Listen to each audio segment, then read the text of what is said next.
세계 민담 이야기 브라질 편. 북아메리카에는 캐나다, 미국, 멕시코가 있으며 남아메리카 브라질 주변국으로는 페루, 볼리비아, 아르헨티나가 있으며 브라질은 매우 다양한 문화를 지닌 나라이기도 합니다. 16세기 초에 포르투갈의 해군 제독 카브랄에 의해 이 땅이 발견되기 전까지는 브라질은 원주민인 인디언들의 낙원이었습니다. 이 땅을 손쉽게 차지한 정복자들은 이민이란 이름으로 이곳에 많은 유럽인들을 불러들여 강력한 식민 정책을 썼으며 원주민들은 그 자리에서 쫓겨나 노예가 되고 말았습니다. 그들의 고유한 말을 버리고 포르투갈어를 사용하도록 강요당했고 인디언이 수천 년 동안 섬겨오던 전통적인 태양신에 대한 신앙도 버리고 카톨릭을 믿도록 압력을 받았습니다. 암타그킷의 얼룩무늬. 아주 먼 옛날 깃이 하얀 암탉 한 마리가 있었습니다. 날씨가 좋은 아침마다 암탉은 명랑한 얼굴로 구구구구구 하고 노래하듯이 짓거리면서 땅바닥에 기어다니는 구더기를 쪼아 먹었습니다. 그렇게 아침 식사를 하고 있는데 암탉의 눈에 갑자기 하얀 종이 쪽지가 비쳤습니다. 구국, 어머, 이것은 틀림없는 편지야. 소문에 의하면 우리를 다스리는 임금님이 이 근처 평야에 대궐을 짓고 계셨을 때에는 수많은 사람들이 왕한테 편지를 바치려고 모여들었다거든. 나 같은 암탉도 이렇게 편지가 손에 들어온 이상 임금님에게 바치지 않을 수 없지. 암탉은 신이 나서 말했습니다. 이튿날 아침이 되었어요. 암탉들의 우렁한 해오 울음소리가 새벽 하늘을 찢듯이 울렸습니다. 골짜기의 물도 기쁘게 노래하며 졸졸졸 흘러갔습니다. 깃이 하얀 암탉은 땅에서 준 종이 쪽지를 작은 바구니에 넣고 긴 여행을 떠났습니다. 왕이 살고 있는 대궐은 아주 먼 곳에 있었어요. 그곳으로 가려면 몇 개의 산을 넘고 몇 개의 강을 건너야만 했습니다. 깃이 하얀 암탉에겐 이번 여행이 난생 처음 가보는 긴 나그네 길이었어요. 암탉이 뒤뚱거리며 걸어가는데 어디선가 여우가 나타났어요. 아시다시피 닭과 여우는 사이가 좋지 않았어요. 그런데도 이 여우는 오래전부터 깃이 하얀 암탉과 이웃 사촌처럼 다정하게 지내는 사이였습니다. 과거에 이 여우가 덫에 걸려 위태로워졌을 때 지나가던 암탉이 구해준 일이 있기 때문이에요. 여우는 그때의 그 은혜를 결코 잊은 적이 없었습니다. 야, 오래간만이군요, 암탉 아가씨. 예쁘게 차려입고 어디로 가는 길이신가요? 여우는 반갑다는 듯이 말을 걸었습니다. 깃이 하얀 작은 암탉은 방긋 웃으면서 쿠국, 쿠국, 임금님께 편지를 바치려고 대궐로 가는 길이랍니다 하고 대답했어요. 여우가 손뼉을 치며 다시 물었습니다. 그거 참 잘 됐군요, 암탉 아가씨. 나도 함께 데려가 주시지 않겠어요? 어머, 정말인가요? 여기서 대궐까지는 길이 멀어요. 불편하겠지만 이 바구니 속에 들어가 계세요. 여우님. 깃이 하얀 암탉도 동행이 생겨서 기쁘다는 듯이 말했어요. 여우가 바구니 속에 몸을 가로눕히자 암탉은 그것을 들고 다시 긴 여행을 계속했습니다. 암탉은 도중에 강물을 만났습니다. 예전에 암탉이 이 강물을 지나가다가 징그러운 왕지렁이에게 괴롭힘을 당하는 강물을 구해준 일이 있는데 그때부터 아주 친한 사이가 되었어요. 두 개의 구멍을 뚫어서 무너뜨리려는 왕지렁이를 보는 족족 잡아먹어 자기를 구해준 기시 하얀 암탉의 은혜를 강물은 아직도 잊지 않고 있었던 것이에요. 정말 오래간만이군요, 암탉 아가씨. 대체 어디로 가는 길이십니까? 강물이 반갑게 물었어요. 암탉은 빙그레 웃으면서 구국 구국 임금님께 편지를 바치려고 대궐로 가는 길이랍니다. 라고 대답했어요. 강물이 기쁜 듯이 잔물결을 일으키며 되물었어요. 그거 참 잘 됐군요, 암탉 아가씨. 나도 함께 데려가 주시지 않겠어요? 어머, 정말인가요? 여기서 대궐까지는 길이 멀어요. 불편하겠지만 이 바구니 속에 들어가 계세요, 강물님. 기시 하얀 암탉도 길동무가 생겨서 기쁘다는 듯이 말했습니다. 강이 바구니 속으로 들어가자 기시 하얀 암탉은 다시 긴 여행을 계속했습니다. 얼마쯤 걸어가다가 이번에는 불을 만났어요. 암탉은 전에 다 꺼져가는 이 불을 발견하고 불쌍한 생각이 들어서 마른 불을 갖다 준 일이 있는데 죽다가 살아난 불은 그때 입은 그 은혜를 못 잊어 하던 터였습니다. 불이 마음씨 좋은 것이 하얀 암탉의 모습을 보고 물었어요. 참으로 오래간만이군요, 암탉 아가씨. 훌륭하게 몸단장을 하고 어디로 가시는 길입니까? 구국 구국 임금님께 편지를 바치려고 대궐로 가는 길이랍니다. 암탉의 대답에 불이 껄껄 웃으면서 말했습니다. 그거 참 잘 됐군요, 암탉 아가씨. 나도 함께 데려가 주시지 않겠어요? 부끄러운 얘기지만 나는 이때까지 임금님이 계신 대궐 구경을 한 적이 없어요. 어머, 정말이세요? 그렇다면 얼른 이 바구니 속으로 들어가세요. 기시 하얀 암탉도 반색을 하며 대답을 했습니다. 작은 바구니는 이제 발 디딜 틈도 없을 정도였어요. 자기가 앉을 자리가 없음을 안 불은 삽시간에 한 줌의 재로 변하여 겨우 그 속으로 들어갔습니다. 기시 하얀 암탉은 재차 길을 떠났습니다. 발바닥이 부르트도록 걸은 암탉은 이윽고 왕이 사는 대궐에 도착했어요. 문지기가 눈썹을 곤두세우며 물었습니다. 넌 누구냐? 이 이상한 바구니 속에는 무엇이 들어있느냐? 마음씨 착한 암탉은 고개를 수그리고 얌전히 대답했습니다. 예, 기시 하얀 암탉입니다. 임금님께 드리려고 이 바구니 속에 편지를 넣어 가지고 왔습니다. 눈앞에는 거만하게 생긴 문지기와 묵직하고 단단한 대궐문이 버티고 있었어요. 아름다운 건물과 손에 창을 든 파수병들의 모습도 찾아온 자들을 위협하는 것만 같았어요. 난생 처음 이렇게 엄숙한 대궐을 본 암탉은 가슴이 두근거려 견딜 수가 없었습니다. 새소리 같은 문지기의 말에 완전히 기가 꺾여서 바구니 안에 든 여우와 강물, 불에 대해서는 생각조차 나지 않았어요. 아, 그래? 그렇다면 날 따라와. 얼굴이 시커먼 문지기는 이렇게 말하고 앞장서서 안으로 들어갔습니다. 대궐 안은 참으로 으리으리했습니다. 거울같이 번쩍거리는 눈부신 벽, 황금으로 아로새긴 높은 천장, 바닥에 깔린 대리석은 그것들을 반사하여 달빛처럼 화려하게 빛나고 있었어요. 기시 하얀 암탉은 너무나 놀라고 황홀하여 눈이 휘둥그레졌습니다. 가슴은 요란하게 두근두근 울리고 오직 고개를 숙인 채 뒤따라갈 뿐이었어요. 어전이요.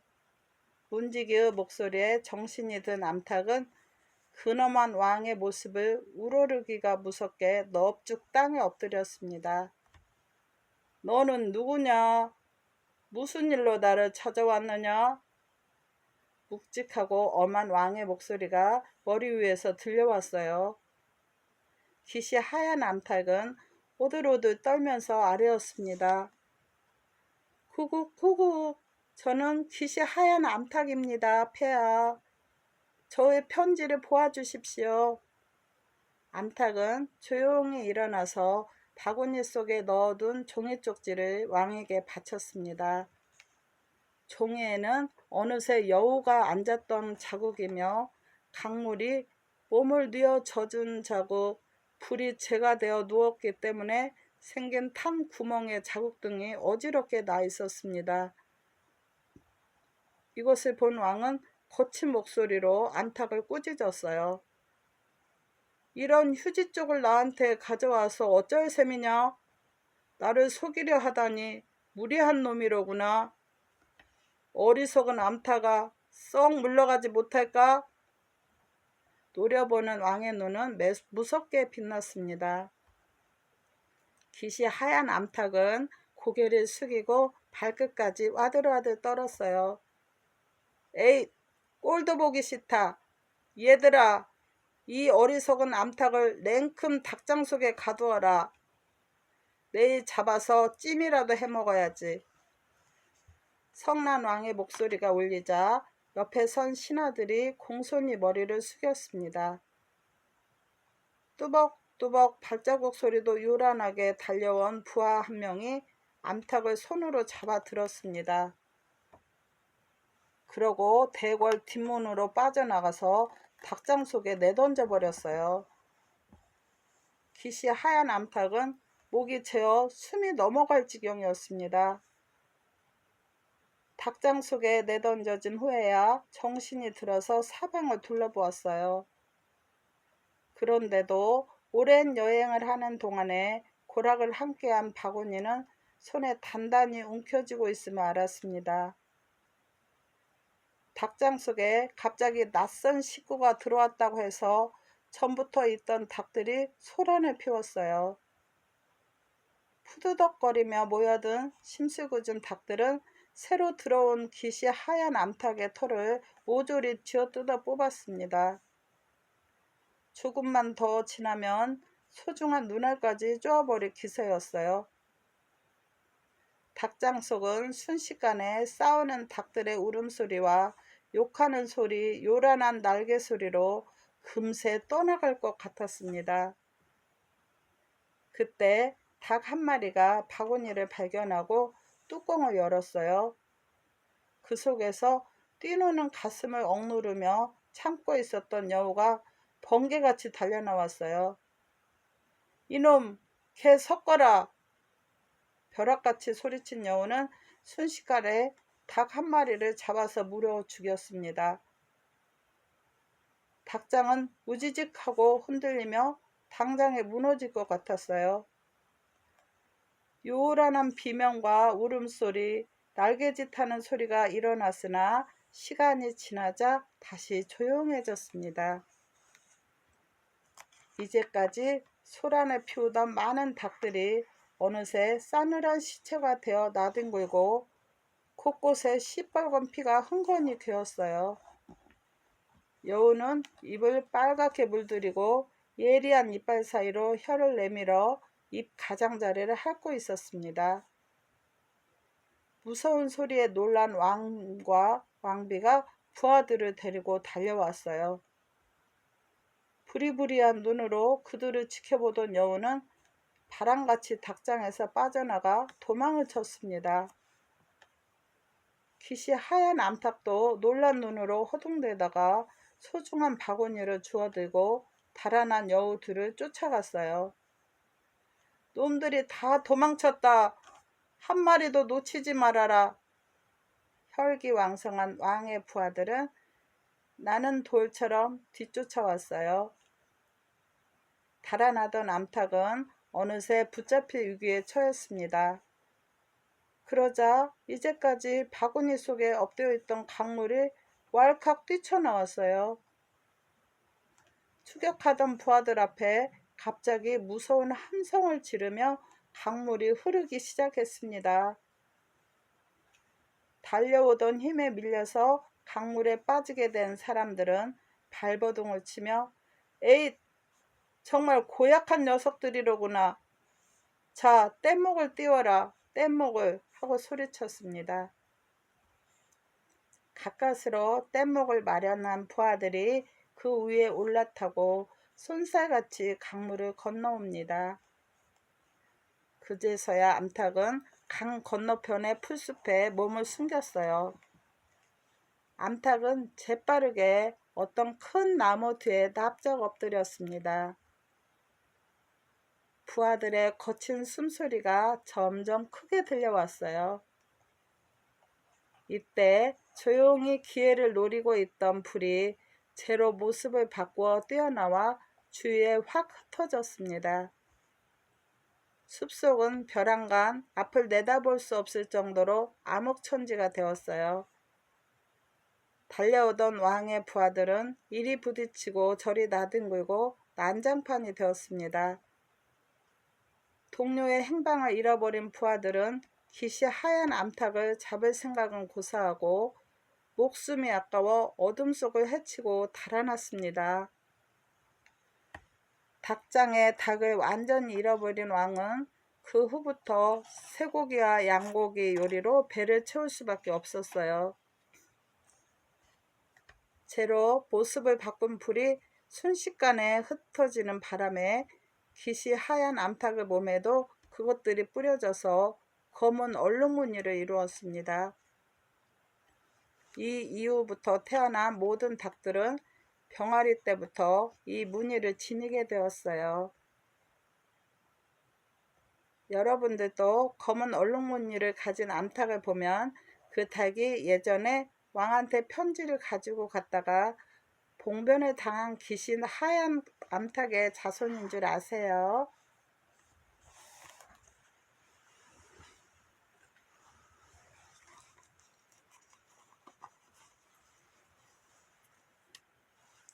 짐승들의 꾀 거루기. 옛날 한 호랑이가 친구 집에 찾아갈 생각을 했습니다. 그러나 혼자 가기가 심심하여 염소 보고 함께 가자고 말했어요. 착하기만 한 염소는 뛸 듯이 좋아하며 냉큼 따라 나섰습니다. 이윽고 호랑이와 염소는 바닥이 수렁으로 된 늪지대에 당도했어요. 한 번 빠지면 헤어나오기 힘든 수렁이 입을 딱 벌리고 둘의 앞길을 가로막았습니다. 호랑이는 겁이 났으나 겉으로는 태연하게 동행한 염소를 돌아보고 말했어요. 이봐 염소, 그렇게 우두커니 서 있는 거야? 조금 더 무서워할 게 없어요. 깊어봤자 얼마 되겠어. 자, 먼저 건너지. 말없이 서 있던 염소는 내가 얼마나 용감한지 보라는 듯이 가슴을 펴고 늪가로 발을 옮겼습니다. 거무칙칙한 늪은 싸늘하게 번쩍였어요. 염소는 냅다 진흙 속으로 뛰어들자 대번에 건너가려고 발버둥을 쳤습니다. 그러나 발버둥을 치면 칠수록 수렁은 뻐끔뻐끔 거친 물거품을 피어올리면서 삽시간에 염소의 몸뚱이를 삼켜버리고 말았어요. 지켜보던 호랑이는 뒤도 안 돌아보고 늪을 돌아서 가버렸습니다. 얼마 후에 흙투성이가 되어 늪에서 기어나온 염소는 길에서 호랑이와 마주쳤습니다. 두 짐승은 또다시 말없이 걷기 시작했어요. 이윽고 두 길동무는 바나나 숲에 다다랐습니다. 시장한 호랑이가 염소를 돌아보며 입을 열었어요. 이봐 염소, 배 안 고파? 어때? 여기서 잠깐 쉬면서 바나나를 따먹도록 하지.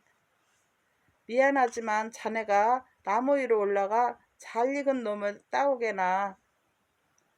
착하기만 한 염소는 지친 몸을 쉬지도 않고 나무 위로 올라갔습니다.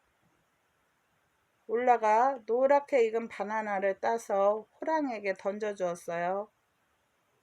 호랑이는 배가 불룩해질 때까지 개걸스럽게 먹어치웠습니다. 호랑이의 큰 배를 채워주다 보니 염소는 덜 익은 바나나 몇 개밖에 먹지 못했어요. 염소는 고픈 배를 쓸어내리며 나무에서 내려와 다시 걷기 시작을 했습니다. 이윽고 두 길동무는 한 마리의 코브라 뱀이 길 위에 꽈리를 틀고 앉아있는 것과 마주했습니다. 호랑이가 이것을 보고 염소 귀에 속삭였어요. 이봐 염소, 멋진 장식이 있군. 저 코브라 가죽을 벗겨서 옷깃에 달면 멋진 장식이 되지. 자네 애인한테 선물로 갖다주면 좋아할 거야. 코브라는 한번 물리기만 하면 10발짝도 가기 전에 온몸의 피가 얼어버리는 맹독을 가진 독사입니다. 염소가 가까이 가자 코브라는 고개를 번쩍 들었어요. 숨을 쉴 때마다 뱀 목에 아름다운 안경 무늬가 야릇하게 번쩍였어요. 염소는 그 무서운 독사 곁으로 다가가서 움켜잡으려고 손바닥을 폈습니다. 농담으로 시키긴 했으나 호랑이는 깜짝 놀라 염소를 말렸어요. 이봐, 농담을 정말로 아는 자가 어디 있어? 목숨이 아까우면 그런 위험한 물건은 피해가는 것이 상책이라고. 두 길동무가 호랑이의 친구네 집에 도착한 것은 깊은 밤이었습니다. 하늘에는 달도 없고 주위가 주죽은 듯이 고요했어요. 두 길동무는 잠자리에 나란히 누워서 깊이 잠들었습니다. 특히 낮에 가장 고생을 한 염소는 눕자마자 코를 드렁드렁 골며 골아 떨어지고 말았습니다. 그런데 한밤중에 둘 중에 하나가 벌떡 일어났어요. 어두워서 누군지는 모르겠으나 그는 옆에 자고 있는 동무의 숨소리를 살피더니 살그머니 문 밖으로 빠져나갔습니다. 그것은 호랑이였어요. 그 집의 양 우리에는 수많은 양들이 눈을 감고 자고 있었는데 호랑이가 노리고 온 것은 바로 이 양우리였습니다. 욕심꾸러기 호랑이는 무심하게 잠든 이 새끼 양을 잡아서는 단 한 입에 먹어버렸어요. 한참 후에 혓바닥으로 입술을 핥으며 돌아온 호랑이는 깊이 잠이 든 염소에게 끈적거리는 새끼 양의 피를 바르고 그 옆에 누워서 잠을 잤습니다. 이튿날 아침이 되자 온 집안이 벌컥 뒤집혔어요. 이 집 주인이 아끼는 새끼 양 한 마리가 없어졌기 때문이에요. 호랑이를 수상하게 여긴 주인은 아직 코를 골며 자고 있는 호랑이를 깨워서 그 일을 따져 물었습니다. 꾀가 많은 악독한 호랑이는 어이없다는 듯이 시치미를 뚝 떼고 뭐라고? 내가 그 새끼 양을 잡아먹었단 말이오? 내 몸에 그 양의 피라도 묻어 있어? 하고 덤벼들며 화를 냈습니다. 호랑이의 몸을 유심히 살펴보던 주인의 눈은 옆에서 자고 있는 염소의 몸으로 옮겨갔어요. 염소의 몸에는 아직도 덜 마른 피가 끈적하게 묻어있지 않겠어요? 바로 이놈이다. 남의 집에 자러 와서 내가 아끼는 소중한 새끼 양을 잡아먹은 놈. 이 고얀 놈, 뻔뻔스럽게 잠을 자? 이놈 혼 좀 나봐라. 주인은 불같이 화를 내며 영문을 모르는 염소에게 달려들어 마구 주먹으로 내리쳤습니다. 착하기만 한 염소는 매를 피하다가 못해서 상처를 입고 도망을 쳤어요. 이런 일이 있고부터 사람들은 남에게 잘 속는 어리석은 사람을 염소라고 부르게 되었습니다. 하지만 원숭이의 경우가 되면 이야기가 달라져요. 이 얼마 후에 꽤 많고 약한 호랑이는 또다시 길동무로 원숭이를 깨어냈습니다. 원숭이는 희죽희죽 웃으면서 악한 호랑이의 뒤를 따라 나섰습니다. 이윽고 두 짐승은 전에 그 늪까지 왔어요. 호랑이는 여전히 태어난 얼굴로 원숭이를 돌아보며 말했습니다. 이봐 원숭이, 여느 때와는 다르게 얼굴이 파랗게 질려있지 않은가? 저것이 보다시피 대단치 않은 늪이야. 그렇게 무서워하지 말고 냉큼 건너도록 하지. 깨라면 그 누구에게도 지지 않는 원숭이는 흥 하고 콧방귀를 뀌면서 도리어 역습을 했습니다. 아냐, 힘이 센 당신부터 건너요. 호랑이는 하는 수 없이 진흙 늪을 향해 뛰어들었어요. 수렁은 갑자기 호랑이의 몸뚱이를 밑으로 끌어당겼습니다.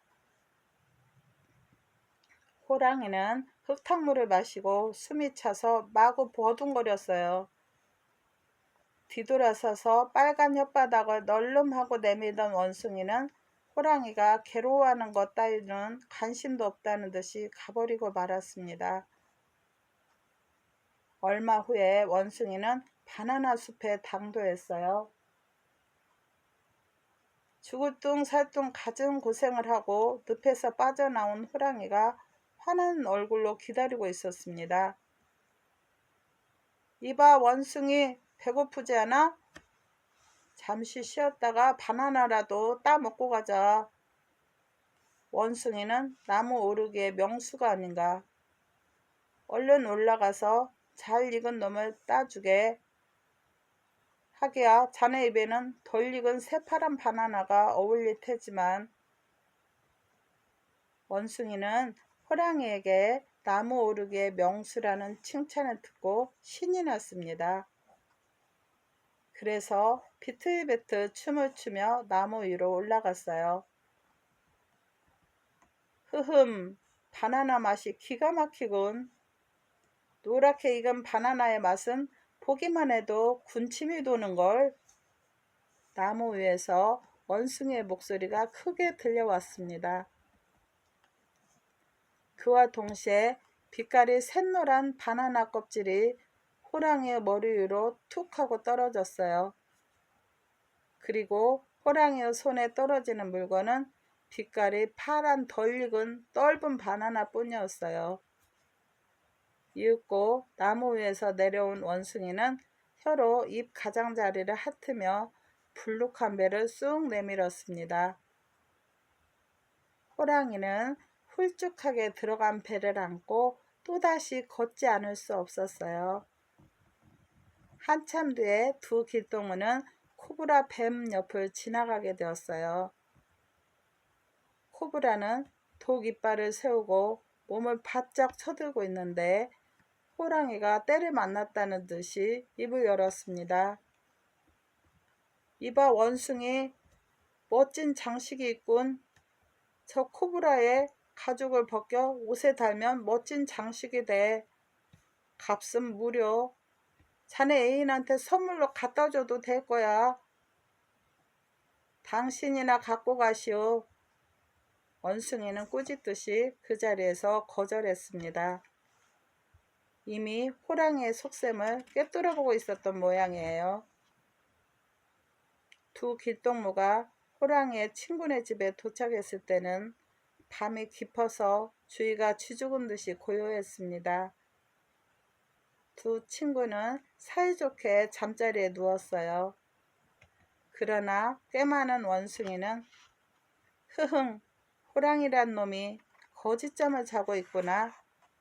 낮에 나한테 당한 것을 복수하려고 하지만 그렇게는 안 될걸 하고 속으로 생각하며 가만히 한쪽 눈을 뜨고 어둠 속을 둘러보았습니다.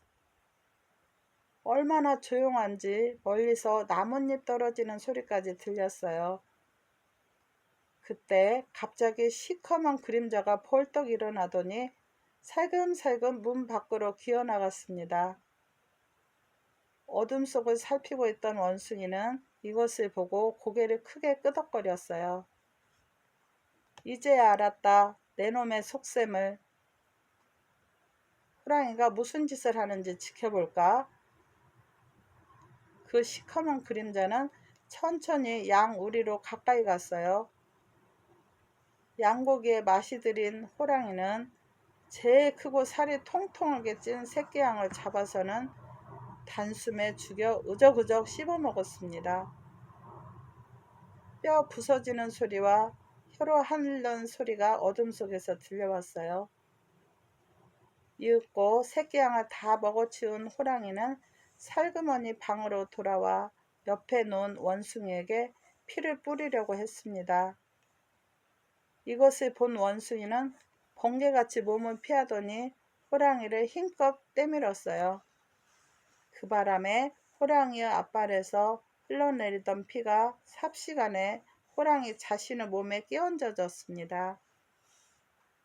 호랑이가 누워있던 자리조차 붉은 페인트 칠을 한 것처럼 새빨갛게 젖었어요. 원숭이의 몸에는 피 한 방울 묻지 않았습니다. 이튿날 아침 큰 소동이 일어났어요. 이 집 주인인 호랑이의 친구는 바로 쾅쾅 울리며 열화같이 성을 냈습니다. 제일 아끼던 살찐 새끼양이 잡아먹혔으므로 두 길동무가 자는 방으로 뛰어들자마자 호랑이한테 덤벼들었어요. 호랑이는 피로 물든 몸을 드러내고 쿨쿨 자고 있습니다. 네 이놈! 이제야 새끼양을 잡아먹은 도둑을 잡았다. 이놈아, 얼른 일어나지 못할까?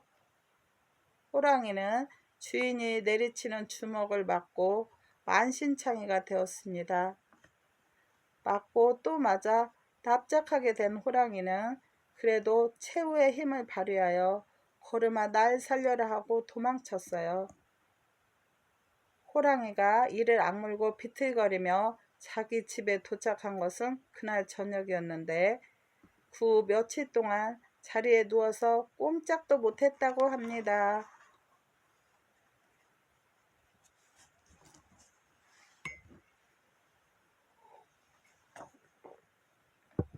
원숭이의 먹이 찾기. 옛날 옛적에 배고픈 원숭이 한 마리가 죽을 끓일 생각을 했습니다. 그러나 밀가루를 살 돈이 없었던 원숭이는 하는 수 없이 암탉을 찾아갔어요. 암탉은 이 가난한 손님을 기분 좋게 맞아들이면서 밀가루를 꿰어주었습니다. 겨우 마음이 놓인 원숭이는 내일 낮 1시에 우리 집으로 와주시오. 밀가루를 돌려드릴 테니까 하고는 그대로 나가버렸습니다. 그로부터 얼마 후에 원숭이는 여운의 집에 모습을 나타냈어요. 이봐요, 여우. 언제 봐도 당신은 건강한 얼굴을 하고 있단 말이야. 어떻소? 밀가루를 조금 더 구워주지 않겠어? 내일 낮 2시에 틀림없이 돌려줄 테니까. 원숭이의 넉살 좋은 소리에 귀가 솔깃해진 여우는 밀가루를 구워주었습니다. 원숭이는 그 길로 다시 개의 집을 찾아갔어요. 여보게, 개 선생, 당신은 언제 봐도 부지런하군. 어때요? 밀가루를 약간 구워주지 않겠어요? 내일 낮 3시에 틀림없이 갚아드리리다. 원숭이의 너스레에 넘어간 개도 밀가루를 구워주었습니다. 아이고, 호랑이님, 선생은 언제 봐도 건강하시구려. 어떻습니까? 저에게 밀가루를 조금만 구워주시지 않겠습니까? 내일 낮 4시에 틀림없이 갚아드리죠. 호랑이도 원숭이의 아첨하는 소리에 기분이 좋아져서 밀가루를 구워주었습니다. 젊어지지도 못할 만큼 밀가루를 잔뜩 구워 돌아온 원숭이는 커다란 냄비에 죽을 듬뿍 쑤었습니다. 아무리 퍼먹어도 죽은 줄어들질 않았어요. 기분이 흡족해진 원숭이는 이제부터 한잠 잘까 하면서 높은 곳에 잠자리를 마련했습니다. 이튿날 잠에서 깨어난 원숭이는 죽을 먹은 다음 머리에 띠를 메고 다시 잠자리로 돌아갔어요. 그리고 당장 숨이 넘어가는 것처럼 신음을 했습니다. 얼마 후에 암탉이 찾아와서 문을 똑똑 두드렸어요. 원숭이는 아파서 지친 목소리로 "누구요? 들어와요." 하고 대답했습니다. 이윽고 끙끙거리며 잠자리에서 몸을 일으킨 원숭이는 힘없는 소리로 띄엄띄엄 말을 했어요. 보시다시피 병이 나서 몸을 움직이지 못할 지경이요. 암탉은 동정하는 얼굴로 원숭이의 말에 귀 기울였어요. 이윽고 2시가 되었습니다. 급히 걸어온 여우는 힘차게 원숭이의 집 대문을 두드렸습니다. 암탉은 그것을 듣고 기절초풍을 하듯이 놀랐어요. 여우와 암탉은 예로부터 원수지간이었기 때문이에요. 가까스로 이것을 말린 원숭이가 말했습니다. "아니, 걱정하실 것 없습니다. 그렇게 여우가 무서우면 내 침대 밑으로 들어가 숨어요." 암탉은 황급히 침대 밑으로 들어가 숨었습니다. "누구요? 들어오시오." 나직하고 힘겨운 목소리가 안에서 들려오자 여우는 문을 열고 들어갔어요. 이윽고 끙끙 앓는 소리를 하며 원숭이가 침대에서 몸을 일으켰습니다. "어서 와요, 여우. 보다시피 병이 나서." 원숭이는 애절한 목소리로 띄엄띄엄 말했어요. 여우는 측은하다는 듯이 가만히 듣기만 했습니다. 이윽고 3시가 되었어요.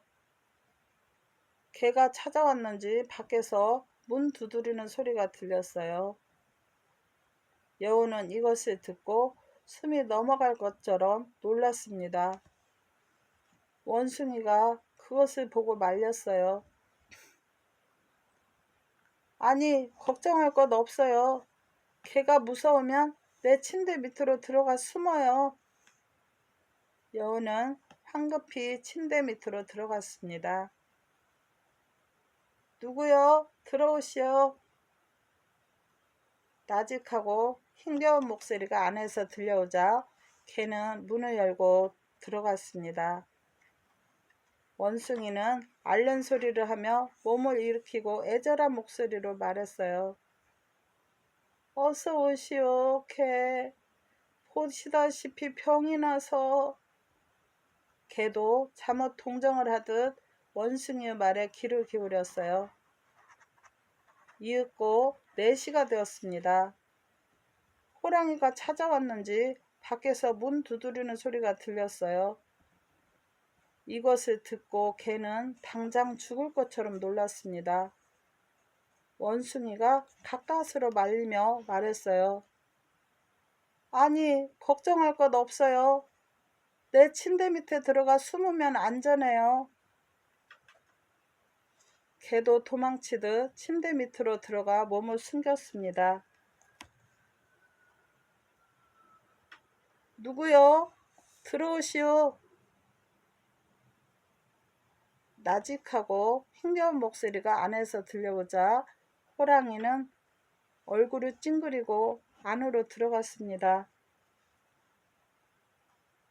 자리에서 몸을 일으킨 원숭이는 애원하듯이 띄엄띄엄 말했어요.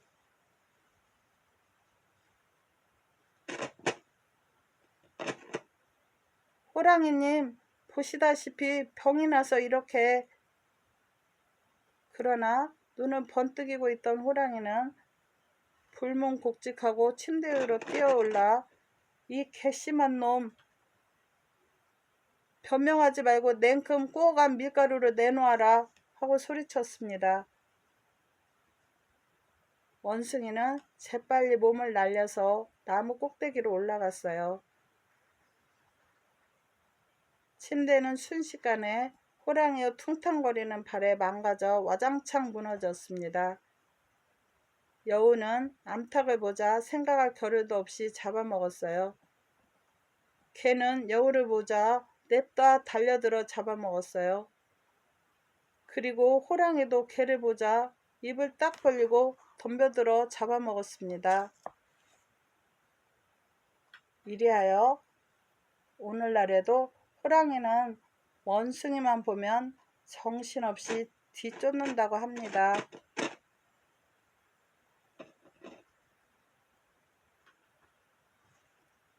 감사합니다. 사랑합니다. 매일매일 행복하세요. 구독과 좋아요는 격려가 됩니다.